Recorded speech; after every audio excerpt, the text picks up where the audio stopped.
And so give a big round of applause from Brandon. Right on, brother. So, Brendan, I know I got an opportunity to interview you on the podcast, and so I want to make sure I don't ask you any questions I haven't asked you already. But to start off a little bit, tell us a little bit about how you got into the speaking and the coaching space, and what really started your walk to wealth. That's a great question. Well, my mentor told me, he said, if you can learn how to write and if you can learn how to speak, you're going to be able to do some incredible things in life. So when I got a C and D and D and C in speaking class, I was like, man, I should probably figure out how to reverse this. So that kind of started everything. And my teacher told me, she's like, if you want to start getting good grades in speaking, you got to talk about stuff you're passionate about. So all of a sudden I started talking about stuff I was passionate about, and things started working out. Yeah, and so tell us, about, you mentioned that when you wanted to get some ideas going, you wanted to get started, that you started reaching out to a whole bunch of people that were successful and just started reaching out to, ask them, how to get to where you got to, and ask for their advice and their opinions, right? What kind of gave you the confidence to reach out to these people? A lot of the times when we see someone who's already at where we want to be, it usually feels like there's a giant gap between us, and that gap kind of puts some fear in us and makes us not want to ask them, especially when you don't have really much to offer besides, we're just asking for their advice. So, what made you realize that, hey, let me just reach out, and what gave you the confidence to start reaching out to people that found success in the areas that you were looking for success in? Yeah, when you see great, you start to believe that you can be great. So when you touch it, when you touch great, it's one of the coolest addictions that I've ever seen. So you hear a lot of stories about addiction in a bad way, but when you get addicted to the good things, you can really skyrocket. And it's a feeling, it's a rush that's hard to describe. And when I touched that at 20 years old, I was like, okay, what is possible? I met literally the top 3 guy in the world that I put on my list within 3 weeks of putting my list together of my dream 10 people I wanted to meet. And when you have that phone call and he tells you everything you need to do to be successful, and then you do it, and then all of a sudden you're on that same level as him 6 years later, you're just like, whoa. And it just, when you see great, it's a crazy thing. That is honestly what pushes me. Every time I lose motivation, I'm like, who can I go to that's great, that can inspire me, that can get me thinking differently than I'm thinking right now. Even I'm going through one of the hardest things that I've ever done with I'm trying to have the biggest conference of my life, and then in that same day host a 1,600 person concert. So co-host it, and it's a big challenge. So there's some highs in that and then some lows of that. So anytime I get a low, I'm like, okay, who can I listen to that's great? And then that motivation starts coming back. Yeah, so talk to us about, what was it like starting Warm Heart Life and your mission? How did you get, so centered about 21 people making 21,000, right? What led to that? What led to that journey? What led to you wanting to help other people? Well, most people, when they see Warm Heart Life, when they hear Warm Heart Life, they're like, wait, what is that? Yeah. Is that like a medical company? Like, yeah. What is that? So that's how hard it was to start off, because what most people don't see is the first couple years when no one takes you seriously. Everyone's like, wait, what are you doing? And the first year, all I did was say my core values every day, because I knew if I created a company based on what a warm heart is, the principles that a warm heart represents, that I could create something that could touch the masses. Yeah. And that was inspired by this movie called Pay It Forward. And Pay It Forward was, hey, think of an idea that can change the world, and I'll give you extra credit. The teacher said that to the 7th grade classroom. And this 7th grader came up with a concept to change the world. And that was to pay 3 people a favor, and then they paid 3 people a favor. So I was like, why don't I start a company based on helping people that will inspire people to help others? So that's how I everything I do with speaker school, from business coaching to the conferences, it's all revolved around, okay, how can I help people that can help other people? Yeah. And so I wanted to ask you, right, you turn your company into something that's not just a company, but it's starting to become a movement, right? You had your last event, had over 100 people, right? This upcoming event is about to be 250 tickets that you're trying to sell, right? This is a lot of people in person, not like a virtual Zoom where anyone can sign up for anywhere. This is live in person. And, you know, who knows, the next one, I can only imagine what the next number after that's gonna be, maybe 500, maybe 1,000, right? So it's like, how did you turn this from something that was just like, you know, a little gathering that you used to do at college to now, you know, something where you're actually getting people, and it's not just like a $5 ticket for entry, right? You're getting a movement of people that are, you know, have that same, you know, kind of vision that you got and share the same values as you. How do you want to go from just having a small business or a little side hustle to creating a movement? I think it's a combination of a couple things. I think you all can think of something that you wanted to go after in life, whether it was a good grade on the test, making six figures, making your first million, selling your first house, getting a certain number of clients, whatever it may be. And I think when you really find something like that you go after with that. I was watching this documentary. Yeah. Has anyone ever heard of Shania Twain? Anyone? Okay, so I'm a huge fan of Shania Twain, and she came out with this documentary recently, and it was mostly to promote her tour. So I'm watching this documentary, and you'll see in this, she came out with her big album, and she was go, go, go, go, go, go, go. And she said in there, it pretty much got to the point where I was either gonna die or I was gonna be a massive superstar. And I was willing to take that risk. And I feel like with a lot of the things that I'm doing, I'm like, I want this so bad, I don't care what happens. And that's probably not healthy, but that's the answer to your question.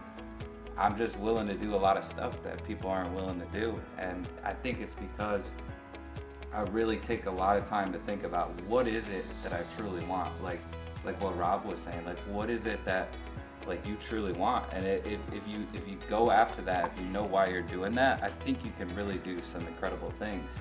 That's why my conference title is called the A to B Conference, because all I want to do is inspire people from the promotion process to the execution of it to what they do after. I'm thinking like, okay, this is where I am. This is where I want to be. Mm-hmm. What is it that I can do? What is it that is possible?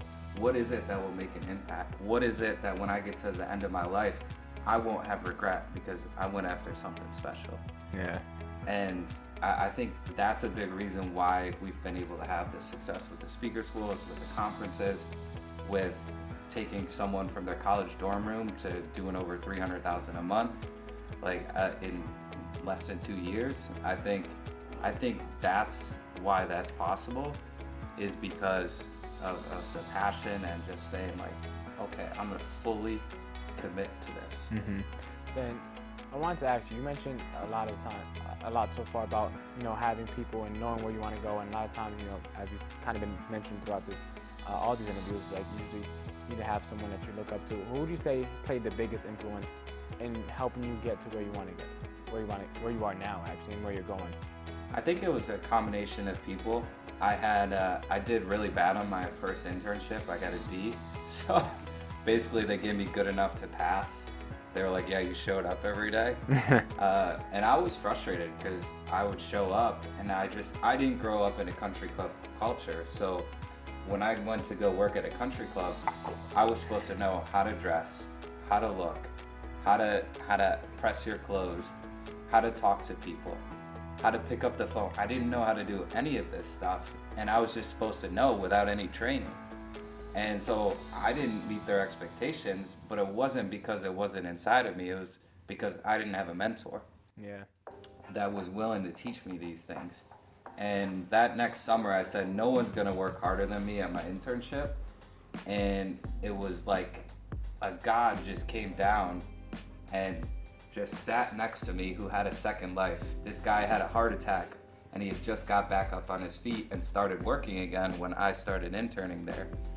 And this guy was around people his whole life in various different jobs that were revolved around customer service. And he taught me how to take care of people. And from 20 to 23, that was my main mentor. And learning how to talk to people, learning how to bring value to people, it really changed my perspective on what was possible in life. And so he was my main mentor then. And then from 23 to, he's still my mentor now, I had a guy who had spoke around the world for 40, 45 years and doing business coaching and speaking. And I touched great. I went to the Capitol Grill. At 23 years old. I kind of snuck into the dinner, and I'm sitting at this dinner. I'm 23 years old. My max limit on my credit card was $1,000, and there's this big dinner. I show up late, and my mentor now, that was the first weekend I interacted with him, he goes, "Bill's on the new guy." I'm like, oh boy. And so I'm like, all right, I'm like trying to play poker, I'm trying to play cool. All right, yeah, we're good. So they bring the bill out at the end of the night, and it was over $1,000. So I'm like, oh, what do I do? So I'm like thinking like, I'm gonna put my card down, they're gonna ring it, then they're gonna bring it back and be like, insufficient funds, and then I'm gonna have to do it again. Yeah. Clear it, and I put my credit card in, and then just push it in, just like when you're playing poker. And then 3 people put their credit card in. They're like, "Get that thing out of there!" And they go, "I can't believe you were actually gonna pay for that." I said, "I didn't think I had a choice." And touching great at that dinner really inspired me to see what's possible. And then 2 years later, I went to his speaker school and really got to know him. And I sent him a thank you card. And I saw him at a business conference 1 month later. He came up to me, shook my hand. He says, "Brandon, I want to help you out. I'll cut you a good deal, and we'll make some great things happen." And 4 years later, Warm Heart Life, a lot of people are like, how did you come up with that name? Well, originally it was Warm Heart Fitness and Entertainment, and the idea was to have a world-class gym facility that hosted the best concerts in the world for up-and-coming artists at night.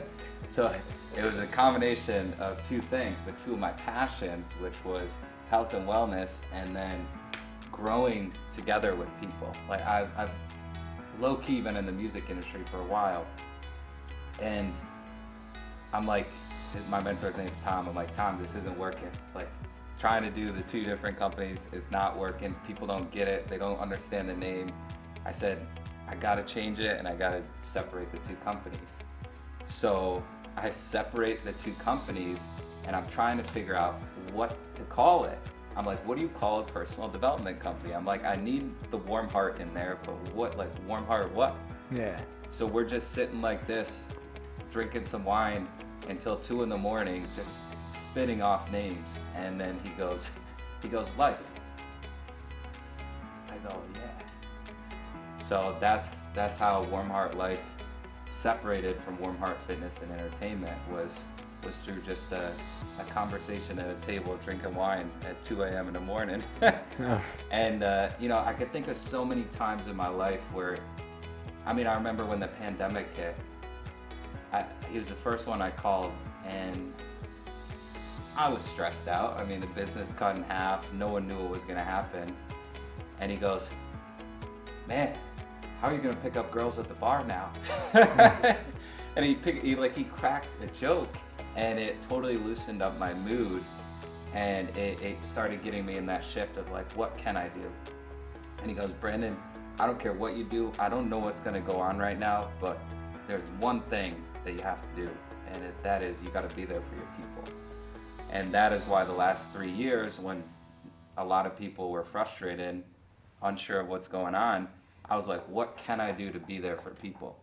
And that's how I started mentoring high school and college students. That's how I started the speaker school. That's how I did the conferences, was all because of that one statement. And that's why I really encourage mentorship, because they've been through so many of the things that you haven't, and they can save you time, energy, and effort so that you can accelerate to where you want to get in life, personally, professionally, and financially.